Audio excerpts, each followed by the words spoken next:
तर राज ठाकरे आणि उद्धव ठाकरे आपली बैठक संपून बाहेर आलेले आहेत। त्याची ही थेट दृश्य आपण बघतोय।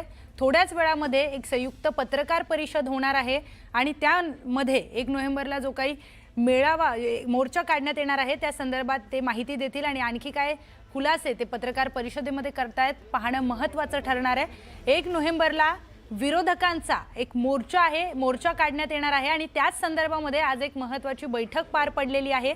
त्या बैठकीतून आता राज ठाकरे आणि उद्धव ठाकरे हे दोघेही बाहेर पडताना आपण पाहिले आणि त्यानंतर आता एक पत्रकार परिषद होणार आहे। दोन दृश्य आपण बघतोय, एकीकडे महाविकास आघाडीची पत्रकार परिषद सुरू झालेली आहे आणि दुसरीकडे आपण बघतोय राज ठाकरे आणि उद्धव ठाकरे हे त्या बैठकीतून आता बैठक संपून बाहेर आल्यात। थोड्याच वेळामध्ये या पत्रकार परिषदेला सुरुवात होणार आहे। सत्याचा मोर्चा असं या मोर्चाला नाव देण्यात आलंय। 1 नोव्हेंबरला हा मोर्चा होणार आहे, पण त्याआधी विरोधकांची एक महत्त्वाची बैठक या मोर्चा संदर्भामध्ये पार पडली। त्यानंतर त्या बैठक संपून उद्धव ठाकरे आणि राज ठाकरे हे बाहेर पडतानाचे दृश्य आपण बघतोय आणि एकीकडे आपण बघतोय की नमस्कार, ही संयुक्त पत्रकार परिषद आता सुरू होती। 1 नोव्हेंबर शनिवारी निवडणूक आयोगाच्या जो बेजबाबदार कारभार, मतचोरी, मतांमधला घोळ, निवडणुकांमधला गैरव्यवहार ह्या सगळ्यांच्या बाबतीतला सत्याचा मोर्चा, लोकांना सत्य कळावं आणि असत्य जनतेसमोर जावं यासाठी विरोधी पक्षाने, मग त्यात महाविकास आघाडी चे सर्व पक्ष, महाराष्ट्र नवनिर्माण सेना आणि जे ह्या सगळ्या गोष्टींच्या विरोधात आहेत ते सगळे मतदार देखील ह्या मोर्चात सामील होतील। हा मोर्चा दुपारी 1 वाजता फॅशन स्ट्रीट येथून सुरू होईल आणि मेट्रो सिनेमा मार्गे हा मुंबई महानगरपालिकेच्या प्रवेशद्वाराजवळ थांबेल। या मोर्चाला महाविकास आघाडीतील सर्व प्रमुख नेते, त्याचबरोबर महाराष्ट्र नवनिर्माण सेनेचे अध्यक्ष राज ठाकरे, हे डाव्या पक्षाचे सगळे प्रमुख नेते हे सगळे उपस्थित असतील आणि ते मोर्चाला मार्गदर्शन करतील। या मोर्चाला लाखोच्या संख्येने लोक येतील अशी अपेक्षा आहे आणि याचबरोबर केवळ राजकीय पक्ष नाही तर त्याचबरोबर ज्यांना आपलं मत चोरीला गेलंय असं वाटतंय आणि ज्या चुकीच्या मतांवरती हे सरकार बसलंय असं वाटतंय, असे लोक देखील या मोर्चामध्ये सहभागी होतील। या मोर्चाच्या संदर्भामध्ये आम्ही पोलिसांना भेटलोय, त्यांच्याकडनं आवश्यक त्या सूचना घेतलेल्या आहेत। मोर्चाचे रूट आम्ही प्रसिद्धीकरता आपल्याकडे दिलेले आहेत। आम्ही QR कोड उद्या आपल्याकडे पाठवतो, जेणेकरून येणाऱ्या लोकांची सगळी व्यवस्था होईल। जे लोक मुंबईकडनं येणारे आहेत त्यांच्या 2 मार्गांवरनं येणाऱ्या लोकांची व्यवस्था, वाहन व्यवस्था दोन्ही बाजूला केलेली आहे। त्याच्यासाठीचा आमचा हा रूट आम्ही तयार केला आहे आणि हा रूट आपल्याकडे पाठवायची आम्ही व्यवस्था करतो, त्याची कॉपी आपल्याला द्यायची व्यवस्था करतो। मोर्चा अतिशय शांततेने पार पडेल आणि ह्या मोर्चामध्ये प्रमुख नेते पुढील सर्व या मतचोरीच्या बाबतीमध्ये किंवा हा जो काय घोळ आहे याच्यावरती पुढील आंदोलनाची दिशा हे त्या दिवशीच्या मोर्चामध्ये ठरवतील। धन्यवाद।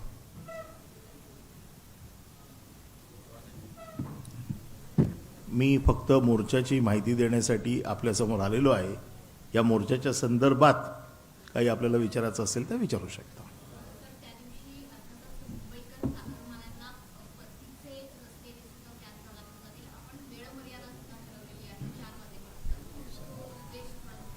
म्हणून आम्ही शनिवारी मोर्चा ठरवलेला आहे।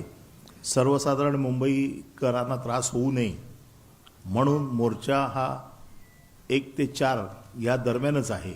मला असं वाटतं ही जरी ज्या दिवशी कार्यालय बंद असली तरी जी काही कार्यालय उघडी असतील त्यांना परतीला कोणाला त्रास होणार नाही याची काळजी आम्ही घेतलेली आहे। नेत्यांची भाषणं त्यावेळेला जाहीर केली जातील परंतु आता एवढं सांगतोय की सगळे प्रमुख नेते या मोर्चाला उपस्थित असतील. हो, शरद पवार साहेब उपस्थित राहतील.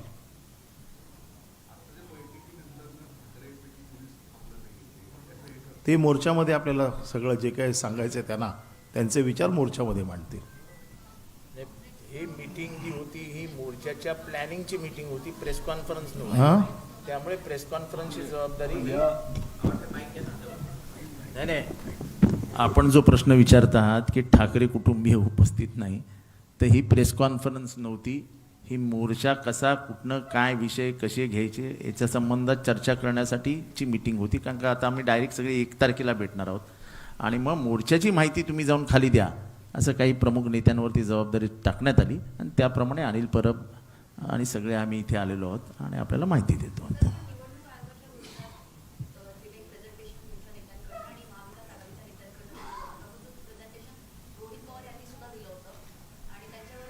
असं आहे की खटले दाखल होणार, पोलीस दबाव टाकणार, राज्य सरकार यंत्रणा वापरणार. कारण का चोऱ्या लपवण्यासाठी विविध प्रयत्न करतो. चोराच्या चोऱ्या पकडल्या गेल्यामुळे घाबरलेलं राज्य सरकार हे सगळ्याचा अवलंब करणार. त्यामुळे रोहितला घाबरवण्यासाठी हे प्रकार केला गेला आहे. अशा प्रकारचे प्रेझेंटेशन तुम्ही काय कोर्टात, तुम्ही काय जेलमध्ये काय फाशी देणार आहात काय? अहो, देश गांधींचा आहे. हो, गांधी, नेहरू, भगतसिंगांचा देश आहे. फाशीला घाबरून फाशीला आणि जेलला घाबरले असते तर ब्रिटिश गेले नसते या देशातनं. त्यामुळे असे काही कोणाला घाबरण्यासाठी रोहित पवार वगैरे घाबरणाऱ्यातली माणसं नाहीत. बिंदास नडतात, बिंदास खेळत आहेत.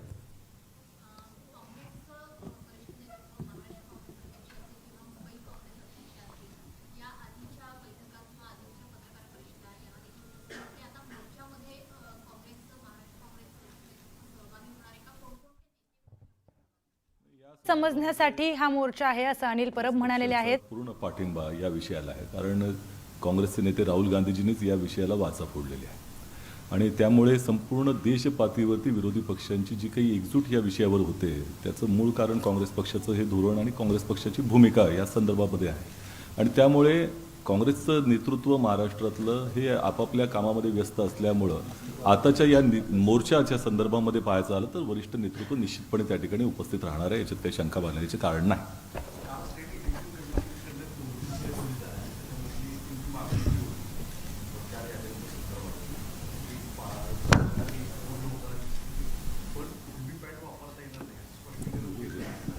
दोनच विषय याच्यामध्ये असं आहे की आम्ही देखील या सगळ्या गोष्टींचा बारकाईने अभ्यास करतोय.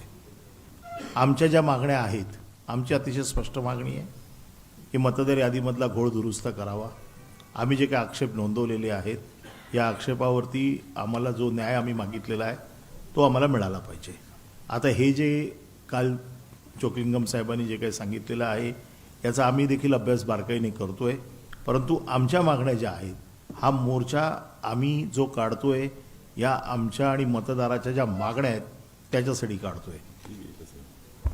एकच सेकंद त्याच्यावरती असं आहे की त्यांनी काल जे कारण दिलं व्हीव्हीपॅटच्या संदर्भामध्ये ते संयुक्तिक नाही याच्यासाठी की त्यांचं म्हणणं आहे की कायद्यामध्ये तरतूद नाही.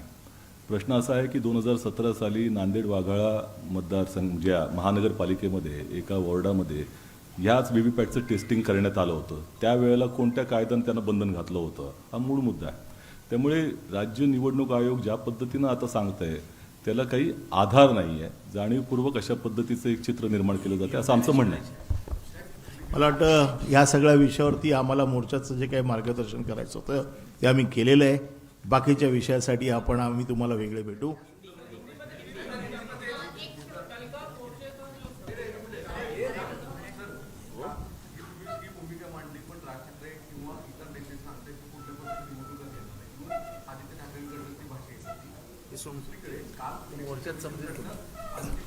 याच्या बाबतीतले जे काही निर्णय आहेत हे मोर्चात जाहीर केले जातील ना.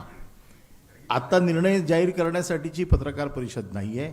ही पत्रकार परिषद 1 तारखेच्या मोर्चाची आम्ही जी तयारी केलेली आहे ती लोकांपर्यंत आपल्या माध्यमातून जावी यासाठी आम्ही आपल्याला ब्रीफिंगसाठी आलेलो आहोत.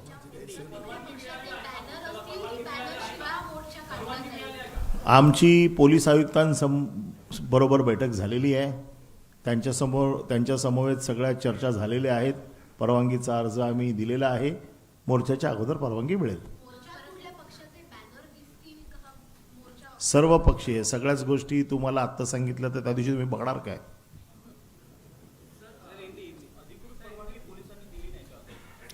पोलीस 48 तास अगोदर परवानगी देतात.